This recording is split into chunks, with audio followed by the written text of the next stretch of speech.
Mukunda jewels లో అక్షయ తృతీయ సందర్భంగా 1 gram gold కొనుగోలుపై 1 గ్రామ్ సిల్వర్ ఉచితం. ఏప్రిల్ 29 నుంచి మే 24 వరకు మాత్రమే. నమస్తే, మీరు చూస్తుంది సుమన్ టీవీ. నేను కీర్తి. ఈ రోజు నాతో పాటు ప్రముఖ ఆస్ట్రాలజర్ బ్రహ్మశ్రీ గోరుగుంట్ల సురేష్ బాబు గారు ఉన్నారు. నమస్తే సురేష్ బాబు గారు. కీర్తి గారు నమస్కారం అండి. సో ద్వాదశ రాశుల్లో భాగంగా ఫైనల్ గా మీన రాశి వారికి మే 1 నుంచి 31 వరకు ఎలా ఉంటుందో తెలుసుకుందాం. సో మీనరాశి వాళ్ళకి ఒక ముక్కలో చెప్పాలంటే చాలా బాగుంది మంత్రం మనం చెప్పుకోవాలి. అప్పుడు చాలా రోజుల తర్వాత మీనరాశికి బాగుందన్న మాట వింటున్నానండి నేను. కరెక్ట్ అండి, కరెక్ట్. ఎందుకంటే జనరల్ గా మీనరాశి వాళ్ళకి ఏలినాటి శని 2వ భాగంలోకి ఎంటర్ అవుతున్నారు. ఓవరాల్ గా మంత్ చూసుకుంటే కొంచెం జాగ్రత్తగా కేర్ఫుల్ గా ఉండాలి ఓకే మీనరాశి వాళ్ళు. అయితే ఈ మంత్ వీళ్ళకి షష్టగ్రహ కూటమి ఇందులోనే జరగటం వల్ల చాలా గ్రహాలు వెళ్ళిపోతూ ఉన్నాయి. బట్ వెళ్ళిపోయిన గ్రహాలు కానీ ఇక్కడున్న గ్రహాలు కానీ వేద విపరీత వేద ఉన్న కాన్సెప్ట్ తోటి వీళ్ళకి ఓవరాల్ గా బాగుంది ఈ మంత్. మే మంత్ బాగుంది వీళ్ళకి. అందులో నక్షత్రం ప్రకారం కనుక చూసుకుంటే పూర్వభాద్ర 4వ పాదం, ఉత్తరాభాద్ర 1, 2, 3, 4 పాదాలు, రేవతి 1, 2, 3, 4 పాదాలంతా మనకి మీనరాశిలో ఉంటారు. పేరు బలం కనుక చూసుకుంటే ది, దు, షం, ఝ, దా, దే, దో, చా, చి అన్న అక్షరాలంతా మీనరాశిలో ఉంటాయి. మనకి గ్రహస్థితి కనుక చూసుకుంటే సూర్యుడి సంచారం వృషభంలో మే 15 జరుగుతుంది. మే 7న బుధుడు మేషరాశిలోకి, శుక్రుడు ఆల్రెడీ అక్కడే ఉన్నారు, జనవరి వరకు, మే 31 వరకు ఉంటారు. వీళ్ళు మీనరాశిలో ఉన్నారు. తర్వాత కుజుడు కర్కాటక రాశిలోకి ప్రవేశించారు ఆల్రెడీ ఏప్రిల్ 3 నుంచి. బట్ జూన్ 7 వరకు వీళ్ళు అక్కడే ఉంటారండి. ఈ యొక్క గ్రహ స్థితిని బట్టి ప్లస్ ఇప్పుడు కొన్ని గ్రహాలు ఇందులో మారిపోతూ ఉన్నాయండి. మనకి గురువు ఒకటి మారుతూ ఉన్నారు, వీళ్ళకి రాహుకేతులు కూడా మారుతూ ఉన్నారు అనమాట. ఈ ఓవరాల్గా ఈ కన్సిడరేషన్ ఇవన్నీ కనుక చూసుకుంటే వీళ్ళకి ఎలా చాలా వెరైటీగా అంత పాజిటివ్గా కనిపించేసేసిందండి. ఒక రకంగా చూస్తే వీళ్ళకి కుజుడు ధనాన్ని యాక్చువల్గా ఇవ్వకుండా ఆపాలి, కానీ అతను ధనం ఇస్తూ ఉన్నాడు ఈసారి. అదే విధంగా మనకి ధన ప్రవాహము అఖిల విషయ భాగం శుక్రుడు బాగా అందరికీ కలిసిస్తూ ఉన్నాడు. తర్వాత కుజుడు బాగా హెల్ప్ చేస్తూ ఉన్నాడు. తర్వాత సూర్యుడు హెల్ప్ చేస్తూ ఉన్నాడు. అన్ని గ్రహాలు హెల్ప్ చేస్తూ ఉన్నాయి. 3వ ఇంట్లో గురువు ఉన్నా కానీ స్థితి నాశనం ఇవ్వాలి, కానీ గురువు కూడాను వేరే కారణాల వల్ల ఇతనికి హెల్ప్ చేస్తూ ఉన్నారు వీళ్ళకి. సో ఒక రకంగా అన్ని గ్రహాలు వీళ్ళకి బాగా హెల్ప్ చేస్తున్నాయి, అనుకూలంగా ఉన్నాయని మనం చెప్పుకోవాలి. సూర్యుడు 3వ ఇంట్లో ఉండటం వల్ల ఆ పొజిషన్ చాలా మంచిది. చాలా అంటే ఏమవుతుంది, శత్రువుల మీద విజయము, నిత్య సంతోషం, ఆరోగ్యం, నిత్య సంతోషం, బంధు మిత్ర సమాగమ, అర్ధలాభ, పుత్ర సౌఖ్యం, ఇష్ట సిద్ధి, తృతీయగే రవి అని చెప్తారు.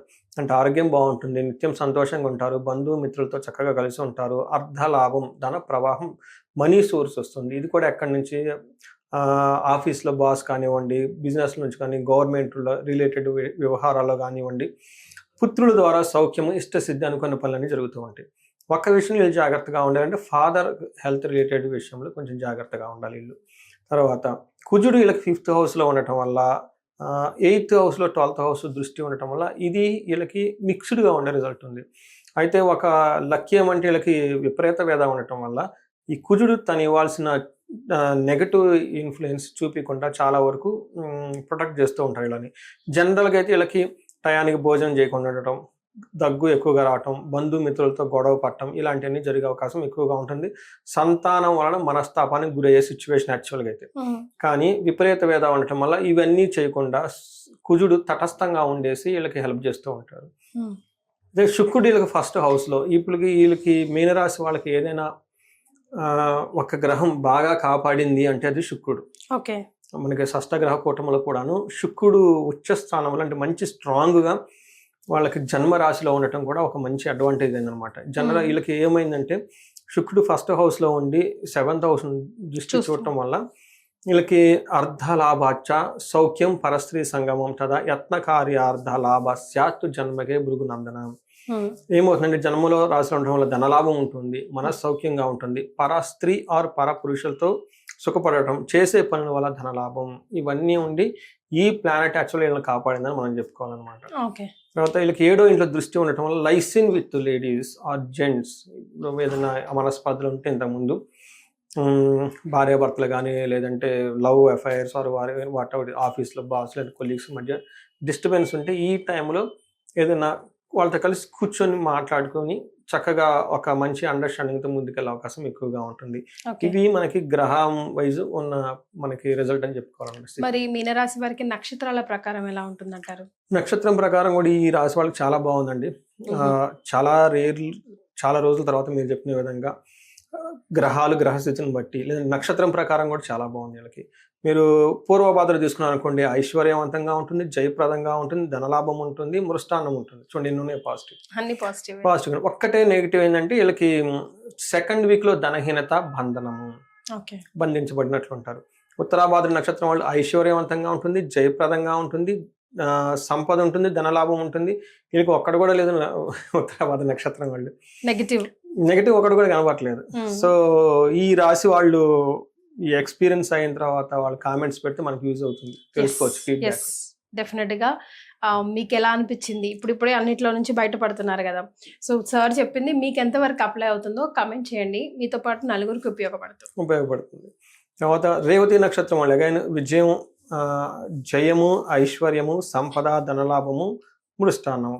కాబట్టి ఒక్కటి అనుకున్న పని కాకుండా మే 16th ఇబ్బంది పడే అవకాశం ఎక్కువగా ఉంది. బట్ ఓవరాల్గా చూసుకుంటే అన్ని విధాల మీనరాశి వాళ్ళకి చాలా బాగుందని మనం చెప్పుకోవాలి. ఎందుకంటే వాళ్ళు పాపం డీప్ క్రైసిస్లో నుంచి ఉన్నారు కాబట్టి కొంచెం ఆక్సిజన్ ఇచ్చినా కానీ బ్రీత్లెస్గా హ్యాపీగా ఫీల్ అయిపోతారు. వీళ్ళకి ప్లానెట్స్ అన్నీ బాగుంది.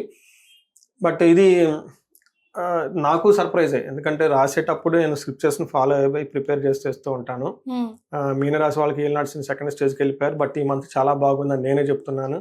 So 100% it must be true, ఎందుకంటే ఈ రాశి ఫలాలు. బట్ ఏదైనా ఉన్నా కానీ కామెంట్స్ లో పెడితే మనకి పర్సనల్ గా కూడా, పర్సనల్ జాతకం ప్రకారం కూడా అప్స్ అండ్ డౌన్ ఎట్లానన్నా ఉంటాయి కదండి.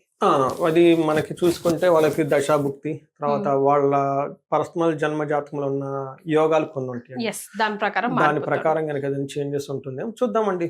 Let them put comments actively చూద్దాం. సో ఈ మంచి టైం ని సద్వినియోగం చేసుకొని తద్వారా వాళ్ళు ఇంకా ముందు మంచి లైఫ్ ని లీడ్ చేయాలంటే ఎలాంటి రెమెడీస్ సూచిస్తారు? ఫస్ట్ వీళ్ళు అత్యంత ప్రయారిటీ తోటి మహాన్యాసపూర్వక ఏకాదశ రుద్రాభిషేకం చేయించుకోవాలి.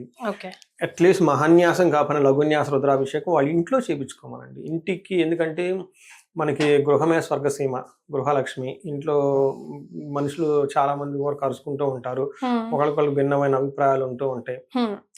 ఇలాంటి కొన్ని విషయాలు పర్టికులర్గా వేదఘోష, మంత్రఘోష, ఈ హోమాలు, తర్వాత ఇవి బయట నుంచి వచ్చిన పండితులు చేస్తే ఇంట్లో బాగుంటుంది. ఇంట్లో అందరూ ఉంటారు కాబట్టి చక్కగా హ్యాపీగా ఉంటుందనే ఉద్దేశంతో ఆ రుద్రాభిషేకం ఒకటి ఇంట్లో చేయించుకుంటే చాలా బాగుంటుంది. అది జనరల్గా చాలా మంది తెలిసిన విషయమే. పార్థివ శివలింగం అంటారు, అంటే పుట్టమడితో శివలింగం చేసి ఆ శివలింగానికి చేస్తారు బయట నుంచి వచ్చిన వాళ్ళు. చక్కగా చేయించుకోవచ్చు. వేద ఆశీర్వాదం చూపించుకుంటే ఫ్యామిలీ మెంబర్స్కి, ఇది మంత్లో పుట్టిన ఎవరికైనా బర్త్డేస్ కానీ ఏమైనా ఉన్నా కానీ, ఎవరికన్నా ఇలాంటి యాన్యువల్ డేస్, స్పెషల్ డేస్ ఏమైనా ఉన్నా కానీ వేద ఆశీర్వాదం చూపించుకోవడం చాలా చాలా మంచిది. ఇంట్లో చాలా శుభం జరుగుతుందండి. సూపర్. పర్టికులర్గా ఎవరికైనా సరే ఇంట్లో ఒకరికొకరు వృధాగా ఆర్గ్యుమెంట్ చేసుకుంటున్నా, మనం ఒకళ్ళు చేస్తారు, వాళ్ళది మీనరాశి ఏమీ ఉండదండి, ఊరక అరుచుకుంటూ ఉంటాం ఫర్ సిల్లీ రీజన్. భార్యనే భర్త మీద, భర్త భార్యల మీద, పిల్లలు వీళ్ళిద్దరిని చూసి వాళ్ళే పగల కొట్టుకొని వెళ్ళిపోవటం, ఈ టైప్ ఏమీ ఉండదు. బయటికి ఆలోచించుకుంటే అసలు నథింగ్ రీజన్ అనమాట. ఇవి చిన్న చిన్నవి ఉంటాయి, అది అంత పెద్ద గొడవ లేదు కాదు. ఇలా ఇంట్లో నెగిటివ్ ఎనర్జీ ఉన్నప్పుడు ఈ పూజలు అవి చేసుకున్నా, సత్యనారాయణ స్వామి వ్రతం చేసుకున్నా, నోములు చేసుకున్నా, మరి ఇంటికి ఎవరైనా వచ్చినా పోయినా, గెస్ట్లు వచ్చినా వాళ్ళకి చక్కగా మనకున్నంతలో చక్కగా చూసుకొని వాళ్ళకి ఏదైనా చిన్న గిఫ్ట్లు ఇచ్చి పంపించారు. ఇట్లా పాజిటివ్ ఎనర్జీ ఇంటి చుట్టూ ఎవోక్ అవుతుందండి. ఇది పర్టికులర్గా రెస్పాన్సిబిలిటీ లేడీస్ అని నేను చెప్తానండి. ఎందుకంటే మన శాస్త్రాల్లో స్త్రీకి గృహస్థాశ్రమానికి మూలం అన్నారండి. మూలం అన్నారు. మూలం అంటే ఏంటండి, అది లేకపోతే లేదని కదా. మనకి భగవద్గీతలో కూడా శ్రీకృష్ణుడు యుద్ధం చేయమన్నప్పుడు అర్జునుడు బాధపడతాడు. స్త్రీలని వాళ్ళ ధర్మం చేసే విధంగా కాపాడాల్సిన బాధ్యత జెంట్స్ది కదా. వీళ్ళు యుద్ధంలో అయిపోతే వాళ్ళు ఏమైపోతారు, ఆ తర్వాత వంశం అయిపోతుంది. ఎందుకంటే వంశం గురించి ఆలోచిస్తారు అనమాట. అంటే ఒక స్త్రీ ఇబ్బంది పడుతుంటే, బాధపడుతుంటే ఒక స్త్రీ అని చూడరండి, అంటే పిల్లలు, వంశం, మూలం అన్ని చూస్తూ ఉంటారు. అందుకని ఇంటికి సంబంధించిన విషయాల్లో, తర్వాత వాళ్ళ ఇండివిజువల్గా ఇంట్లో ఉన్న ప్రతి ఒక్కళ్ళు హారోస్కోపులు లేడీస్ చూపించాలండి, వాళ్ళ బాధ్యత కదా. జెంట్స్ మర్చిపోతాం. 25th మా మిస్సెస్ డేట్ ఆఫ్ బర్త్ ఈ మంతే, ఏప్రిల్ మంత్లో. నేను మర్చిపోయాను 2 రోజుల క్రితం. సపరేట్గా నాకు గుర్తు చేస్తుంది ఏంటి స్పెషల్, నాకు అర్థం కాదు. అంటే జెంట్స్కి ఉన్న థాట్స్ డిఫరెంట్ అండి, వాళ్ళు కావాలని కాదు. బట్ లేడీస్కి ఇట్లాంటి విషయంలో చాలా కేర్ఫుల్గా, వాళ్ళకి దేవుడు ఆ గిఫ్ట్ ఇచ్చారు కాబట్టి డేట్ ఆఫ్ బర్త్ గుర్తు